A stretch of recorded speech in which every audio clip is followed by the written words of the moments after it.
어느 교회에 설교를 아주 지루하게 오래 하기로 소문난 목사님이 계셨습니다. 그 주일도 목사님이 설교를 시작하셨는데 지루하게 길게 설교를 계속 이어나가고 있었습니다. 그날도 예외 없이 여기저기서 조는 성도들이 생기기 시작했습니다.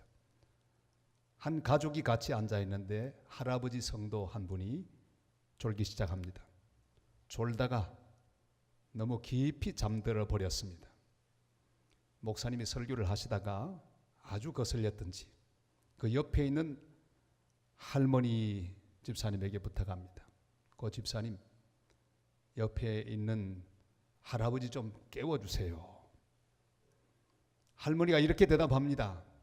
목사님이 잠들게 해놓고 왜 날 보고 깨우라고 하십니까? 오늘 저는 여러분들을 졸게 하지 않았으면 좋겠습니다. 오늘의 본문 말씀의 배경은 설교 시간에 졸다가 일어난 사건입니다. 사도 바울은 드로아에서 복음을 전했습니다. 드디어 내일이면 드로아를 떠나게 되었습니다. 마지막이라고 생각하니 할 말이 너무너무 많았습니다. 그날 밤 바울은 더욱 간절하게 오랫동안 말씀을 계속해서 전했습니다. 아마도 짐작하건대 사도 바울은 말을 조리 있고 재미있게 하지는 못했던 것 같습니다. 스스로도 성경 속에서 자신의 설교에 대해서 평가하기를 말하는 것은 신통하지 못해도 글 쓰는 것은 잘한다 했던 것을 보면 아마도 그의 말씀은 좀 지루하거나 또 재미없이 표현하는 그런 특징을 가지고 있었던 것 같습니다. 그의 설교는 밤중까지 계속되었습니다. 드로아에 있는 성도들은 입추의 여지 없이 모였습니다. 그리고 시간 가는 줄 모르고 하나님 말씀을 듣고 있었습니다. 근데 설교가 더 길어졌습니다. 저도 한번 아주 오랫동안 설교했던 기억이 있는데 서울의 영락기도원 집회를 선교사 때 인도했던 적이 있었습니다. 저녁부터 시작해서 새벽 4시까지 설교했습니다. 도대체 어떻게 했는지 모르겠는데 그날 밤은 그랬습니다. 끝도 없이 말씀이 샘솟듯하고 또 모든 사람들이 그렇게 은혜를 받았습니다. 아마도 그날 밤은 바울 사도가 그렇게 간절한 마음으로 말씀을 전했던 것 같습니다. 그러나 지금 바울이 설교하는 그 실내 공간은 졸기에 딱 좋은 공간입니다. 사람들이 너무 많이 모였습니다. 실내에 있는 공기가 점점 희박해집니다. 그뿐 아니라 등불들이 켜져 있는데 이 등불들이 연기를 내며 방 안에 있는 모든 산소를 소진시키고 있습니다. 여러분 운전할 때도 실내 공간에 산소가 줄어들면 졸리게 되어 있습니다. 그래서 자주자주 환기시키는 게 중요하지요. 그런데 이 방 안은 산소가 없어지고 사람들은 졸기 시작하는데 이런 상황 가운데 유두고의 비극이 일어났습니다. 3층 창가에 걸터 앉아서 졸다가 떨어져 죽은 사건입니다. 사람들은 막 비명을 지릅니다. 웅성거리며 죽은 청년 주변에 모였습니다. 이 사건을 이렇게 공부하다 보면 목사님들은 이런 이야기를 할 수 있습니다. 설교 시간에 졸면 안 된다. 영적으로 졸면 떨어진다. 여기에 대해서 성도들은 또 이렇게 말할 수 있습니다. 설교 지루하게 하면 안 된다. 길게 해도 안 된다. 그러나 오늘 그런 내용은 초점이 아닙니다. 졸다가 떨어졌다, 졸면 안 된다. 그게 오늘 말씀의 관심이 아닙니다. 이제 함께 하나님 말씀 속으로 들어가서 말씀하시는 주님을 만날 수 있기를 바랍니다. 청년 유두고는 졸음을 이기지 못했습니다. 그런데 그럴 만한 사정이 있었던 것을 우리는 알아야 합니다. 우리 9절 말씀을 같이 읽겠습니다. 유두고라 하는 청년이 창에 걸터 앉아있다가 깊이 졸더니 바울이 강론하기를 더 오래 하며 졸음을 이기지 못하여 3층에서 떨어지거늘 일으켜보니 죽었는지라. 아멘. 유두고라고 하는 이름은 로마 시대 당시에 아주 흔한 이름이었습니다. 노예들에게 붙여주는 이름, 그게 유두고입니다. 유두고의 뜻은 복되다 하는 뜻입니다. 복이 있다 하는 뜻입니다. 요즘 우리말로 혹은 조선시대 그 노예들에게 붙이는 이름으로 생각하면 어떻게 될까요? 뭐 돌쇠, 먹새, 칠복이 이 정도 되겠죠. 노예에게 붙이는 흔한 이름, 그게 유두고입니다. 복동이, 칠복이, 이런 아무런 의미 없이 막 부르는 그런 이름입니다. 노예였던 이 유두고 어느 날 복음을 들었습니다. 주님의 사람이 되었습니다. 얼마나 감격스럽고 놀라운지요. 새로운 취미가 생겼습니다. 예배 드리는 것입니다. 찬송하는 것입니다. 하나님 말씀을 듣는 것입니다. 그런데 드디어 유두고 청년에게 슬픈 소식이 전해졌습니다. 이제 바울 선생님이 떠나가신다는 말씀, 오늘 마지막 집회라는 말을 듣고 그날 또 하루 종일 일을 했을 것입니다. 얼마나 몸이 피곤했을까요? 천근만근 노예로 하루 종일 일을 하고 허겁지겁 예배 장소로 갔지만 이미 벌써 10,000원이 되고 말았습니다. 꽉 차있는 실내 공간 앉을 데가 없습니다. 겨우 3층 위에까지 올라가 창가에 걸터 앉았습니다. 그래도 사모하는 마음이 있었습니다. 입에서는 아멘, 아멘이 나오지만 얼마 못 가서 졸음이 막 쏟아집니다. 왜요? 실내 공간에 산소가 없잖아요. 거기다가 몸이 피곤하지 않습니까? 자기도 모르게 끄덕끄덕 졸기 시작합니다. 그러다가 그만 쿵 하고 3층 아래로 떨어지고 말았습니다. 저는 선교사 때 어떤 큰 공장에서 집회를 인도했던 적이 있었습니다. 3일 집회를 인도하는데 이야, 거기 공원들 얼마나 많이 모였는지. 근데 태반은 지난밤 꼬박 새고 나온 사람이에요. 열심히 말씀을 전했습니다. 제 온 실력을 다 동원하고 온 열정을 다해서 하나님 말씀을 전하는데 거의 태반이나 졸고 있었습니다. 이해가 되었습니다. 밤새도록 한숨도 자지 못한 직공들 얼마나 피곤했을까요? 끄덕끄덕 조는 그들을 보면서 오늘의 본문 생각도 났습니다. 그러나 여러분이요, 이 쏟아지는 잠을 누가 막겠습니까? 주님도 졸고 있던 유두고를 책망하지 않으셨을 것입니다. 그래도 피곤한 가운데도 거기 은혜의 자리에 앉아 있으니 얼마나 감사한 일입니까? 주님은 책망하지 않습니다. 너 왜 졸았느냐? 너 때문에 오늘 예배 망쳤다. 이렇게 책망하시는 주님이 아닙니다. 주님은 우리의 사정을 아시는 분입니다. 우리의 피곤을 아십니다. 내가 오늘 얼마나 힘들게 일했던지를 주님은 알고 계십니다. 소년이라도 피곤하며 곤비하며 장정이라도 넘어지며 쓰러지는 것을 주님은 아십니다. 히브리 4장 15절이 또한 우리에게 이렇게 말씀하시죠. 다 같이요. 우리에게 있는 대제사장은 우리의 연약함을 동정하지 못하실 리가 아니요 모든 일에 우리와 똑같이 시험을 받으신 이로되 죄는 없으시니라. 아멘. 주님은 우리의 약함을 아시고 동정하십니다.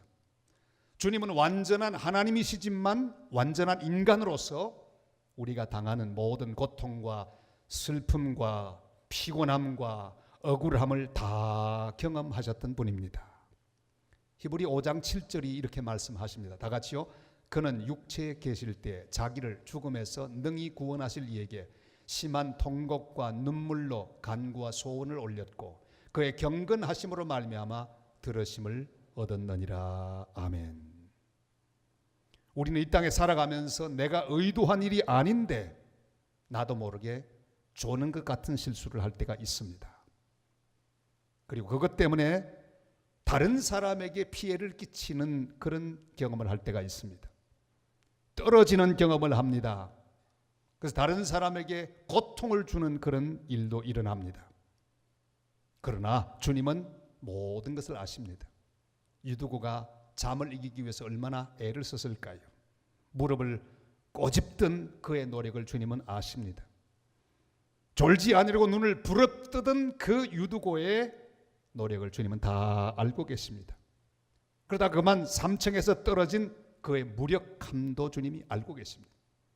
우리 인생에서 내가 경험하는 이 모든 사건들, 내가 힘을 다해 참아보고 애를 썼지만 나도 모르게 졸고 그래서 떨어지고 그것 때문에 다른 사람에게 피해를 주는 이런 자리에 들어간 유두과가 경험했던 그런 경험, 우리도 할 수 있다는 사실을 주님은 알고 계십니다. 우리 피곤을 아십니다. 내 약함을 아십니다. 우리의 한계를 아십니다. 억울함을 아십니다. 그러나 중요한 것은 떨어졌다고 끝이 아닙니다. 어떤 상태에 있든지 주님은 나를 다시 일으키시는 주님이시기 때문입니다. 주님은 바로 생명의 근원이 되신 분이심을 성경은 분명히 말씀하고 있습니다. 바닥에 떨어졌다고 끝이 아닙니다. 왜냐하면 다시 일어날 것이기 때문입니다. 어떤 떨어진 경험을 했든지 어떤 좌절을 경험했든지 어떤 절망을 경험했든지 주님이 주시는 말씀을 들어야 합니다. 생명이 그에게 있다. 한번 같이 할까요? 생명이 그에게 있다. 10절 말씀을 다 같이 읽겠습니다. 바울이 내려가서 그 위에 엎드려 그 몸을 안고 말하되 떠들지 말라. 생명이 그에게 있다 하고 아멘. 유두고는 분명히 죽었습니다. 이 사도행전을 기록하는 누가는 직업이 의사입니다. 그러니까 사람 죽는 거 많이 보았습니다. 그리고 죽었다는 진단을 많이 하기도 했습니다. 그가 죽었다면 분명히 죽은 것입니다. 저희 아버님 운명하시는 순간 제가 있었습니다. 형님도 같이 있었습니다. 저는 운명하는 것 많이 봤습니다. 그런데 우리 형님 치과 의사이기 때문에 볼 리가 없습니다. 이빨 아파 죽었다는 사람 보셨습니까? 그런데 드디어 아버님이 숨을 거두셨습니다. 제가 말했습니다. 형님, 아버지 돌아가셨습니다. 아니다, 안 죽었다. 아니, 돌아가셨다니까요. 치과 의사보다는 제가 훨씬 더 정확하게 죽음을 진단했습니다. 여러분, 누가가 죽었다면 죽은 거예요. 분명히 죽었으면 기절이 아닙니다. 이게 바울이 말합니다. 떠들지 말라. 죽었다고 호들갑 떨며 절망하고 있던 사람들에게 떠들지 말라고 말씀했습니다.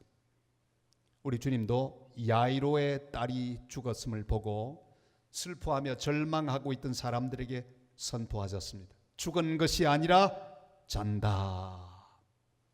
생명의 주인이 되시는 예수님은 사망을 향해 호령하십니다. 고린도서 15장 55절 말씀 다 같이요. 사망아 너의 승리가 어디 있느냐? 사망아 네가 쏘는 것이 어디 있느냐? 아멘. 사도 바울은 죽은 유두고의 몸 위에 엎드려졌습니다. 이 모습은 엘리사를 잘 섬기던 수냄 여인, 집을 지어 방을 만들어 그를 잘 대접하고 섬겼던 수냄 여인의 아들이 죽었을 때 엘리사가 그 아들을 살리는데 그 가정과 흡사합니다. 그 아들의 죽은 몸 위에 엎드렸습니다. 그의 입에 자기 입을 대었습니다. 그의 눈에 자기의 눈을 대었습니다. 그리고 자기 손을 그 죽은 자의 손 위에 대었습니다. 엎드려 기도했습니다. 아이는 재채기를 7번 하고 다시 살아 일어났습니다. 우리 주님 예수 그리스도는 십자가 위에서 온몸을 던져서 죽은 우리 위에 엎드리셨습니다. 그의 손을 더러운 우리의 손 위에 얹으셨습니다. 그의 입은 추한 우리의 입 위에 대셨습니다. 그의 눈을 우리의 어두운 눈 위에 대셨습니다.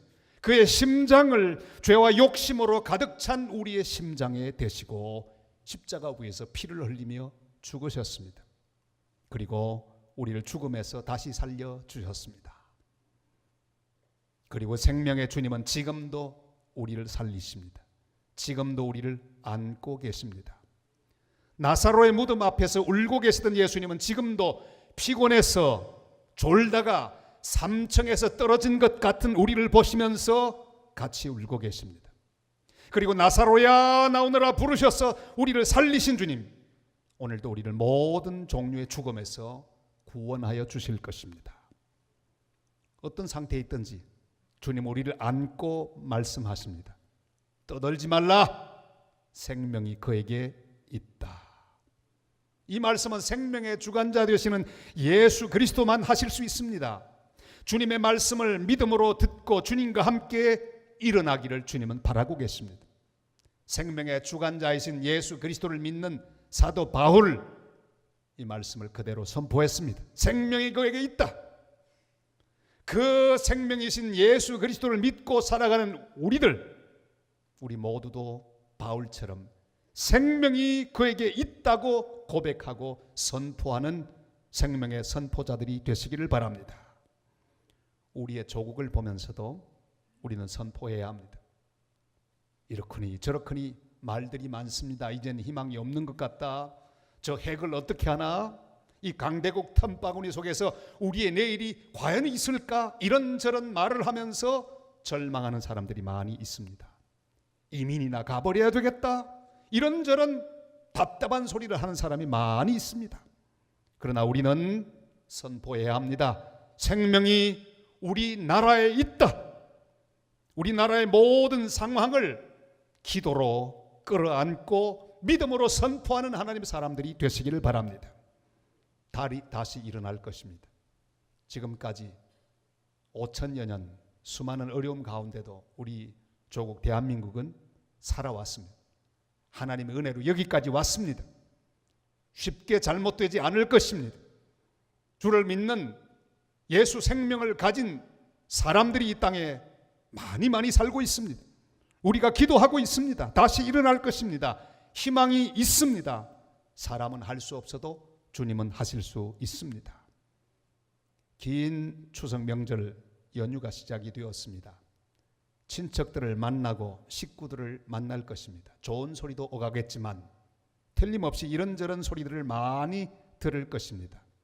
수근거리는 소리, 떠드는 소리, 절망의 소리, 어두운 소리들을 많이 들을 것입니다.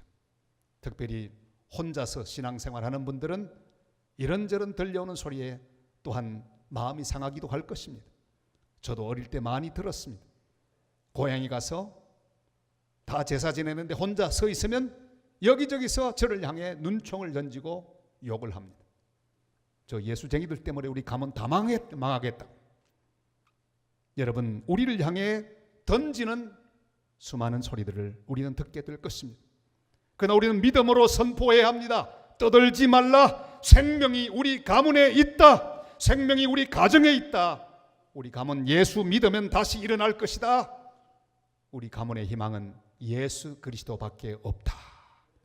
믿음으로 선포하게 되시기를 바랍니다. 경주에 있는 저희 친척 여러 사촌들 다 있습니다만 예수 믿은 저희들이 복을 받았습니다. 잘 되었습니다. 예수 믿지 않고 조상의 묘를 뒤지던 그들은 가면 갈수록 답답하고 어려움 중에 살고 있는 모습을 봅니다. 여러분, 예수 그리스도 안에 생명이 있습니다. 우리 가문이 사는 길 오직 예수 그리스도밖에 없는 줄을 우리는 믿습니다. 그 생명의 주님을 선포하는 귀한 추석 명절이 되시기를 바랍니다. 예수님의 생명의 복음을 전하는 복된 명절이 되시기를 바랍니다. 유도고는 졸다가 3층에서 떨어져 죽었습니다. 그러나 그는 다시 살아났습니다. 그에게 새로운 별명이 붙여졌습니다. 그의 원래 이름 유두고, 복칠이 혹은 복동이, 그 이름보다 더 잘 알려진 별명입니다. 그날 이후 그의 별명은 뭘까요? 그는 바로 살아난 청년입니다. 죽었다가 살아난 청년. 우리 11절 12절을 같이 읽겠습니다. 올라가 떡을 떼어 먹고 오랫동안 곧 날이 새기까지 이야기하고 떠나니라. 사람들이 살아난 청년을 데리고 가서 적지 않게 위로를 받았더라. 아멘. 유두고는 그때부터 살아난 간정의 주인공이 되었습니다. 모든 성도들이 서로 말합니다. 왜 그 청년 있지 않니? 누구 말이야? 그 왜 살아난 청년? 죽었다가 살아난 청년. 그래, 하나님 참 크고 놀라우셔. 할렐루야. 그러면서 다른 모든 사람들은 은혜를 받았습니다. 모든 교인들은 유두고 때문에 은혜 받고 위로를 받았습니다. 그의 비극, 그의 추락, 그것은 오히려 하나님 안에서 은혜와 위로로 변했습니다. 우리 인생의 모든 고통과 비극과 사건들은 모두 다 위로의 재료가 될 수 있습니다. 은혜의 재료가 될 수 있습니다. 내가 망하라고 주신 경험이 아닙니다. 절망과 좌절 가운데 살라고 허락하신 사건이 아닙니다.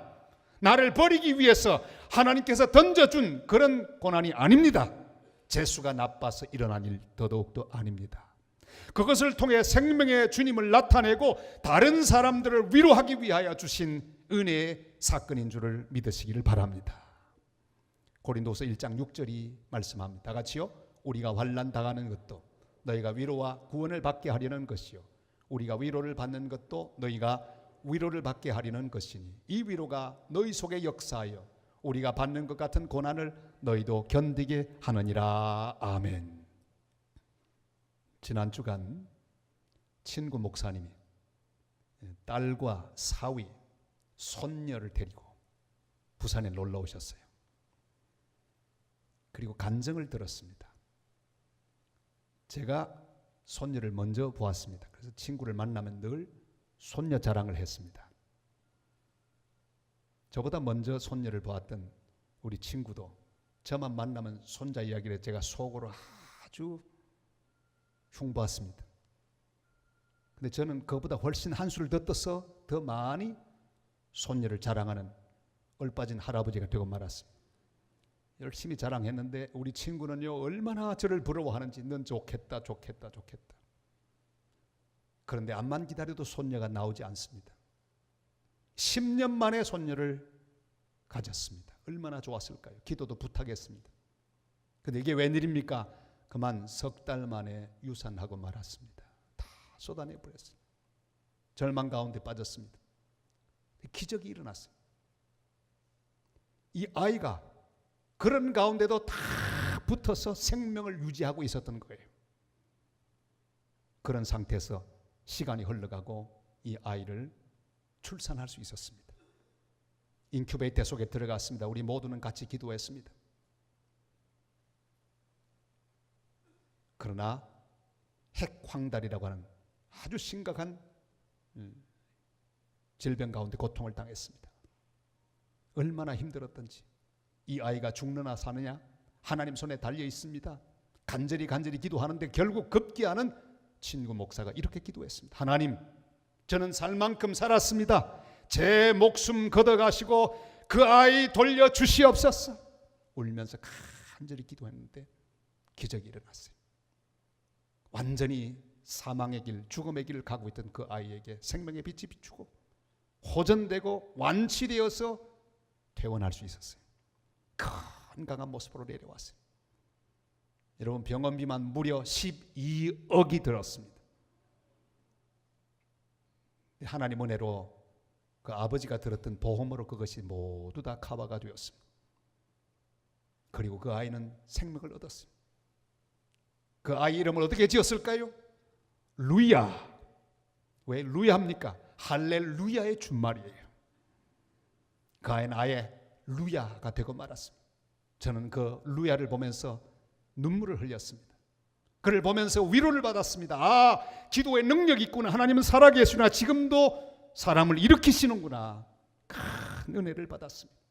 기도가 기적을 만든다는 사실을 알았습니다. 하나님은 살아계신다는 은혜를 받았습니다. 여러분, 우리는 어떤 상황에 있든지 살아난 사람이 되어야 합니다. 어떤 사망의 골짜기에 있든지 우리는 살아난 사람이 되어야 합니다. 어떤 환경 속에 있든지 살아난 사람이 되어야 합니다. 그 모든 문제와 시련은 죽으라고 주신 문제가 아닙니다. 망하라고 주신 문제가 아닙니다. 예수 생명으로 다시 일어나 다른 사람들에게 빛이 되고 소망이 되고 위로가 되라고 주신 하나님의 놀라운 사건들입니다. 우리는 살아나야 합니다. 일어나야 합니다. 그래서 다른 사람들에게 주님의 위로를 전해야 합니다. 우리는 모두 스토리를 만들고 있는 유두고들입니다. 남들이 붙여준 이름이 있습니다. 노예의 이름이 있습니다. 그러나 나는 새롭게 나의 이름을 만들어야 합니다. 내 이름은 살아난 사람입니다. 여러분, 날마다 이 이름으로 사시기를 바랍니다. 죄를 이기고 살아나야 합니다. 절망을 이기고 살아나야 합니다. 질병을 이기고 살아나야 합니다. 모든 좌절을 이기고 살아나야 합니다. 예수 생명 가진 사람은 일어나 다른 사람을 위로하고 다른 사람에게 은혜를 전하고 예수 생명을 전하는 사람으로 살아가야 합니다. 그래서 우리를 보고 있는 수많은 사람들이 우리를 보고 위로를 받고 예수의 생명을 발견하고 예수를 믿게 되는 복된 역사가 일어나게 되시기를 바랍니다. 사랑하는 성도 여러분, 주님은 우리의 피곤을 아십니다. 우리의 사정을 아십니다. 우리의 억울함을 아십니다. 우리의 떨어진 상태를 아십니다. 사람들은 손가락질하고 떠들지만 주님은 다가오셔서 나를 안으시고 능력의 손으로 일으켜주시는 생명의 주님이십니다. 우리 안에 있는 가능성을 아십니다. 희망을 아십니다. 미래를 아십니다. 그래서 생명이 그에게 있다고 말씀하십니다. 주님의 이름으로 다시 일어나 수많은 사람들에게 예수 안에 있는 생명을 전하고 위로를 전하는 복된 하나님 사람들 다 되시기를 주님의 이름으로 축원합니다.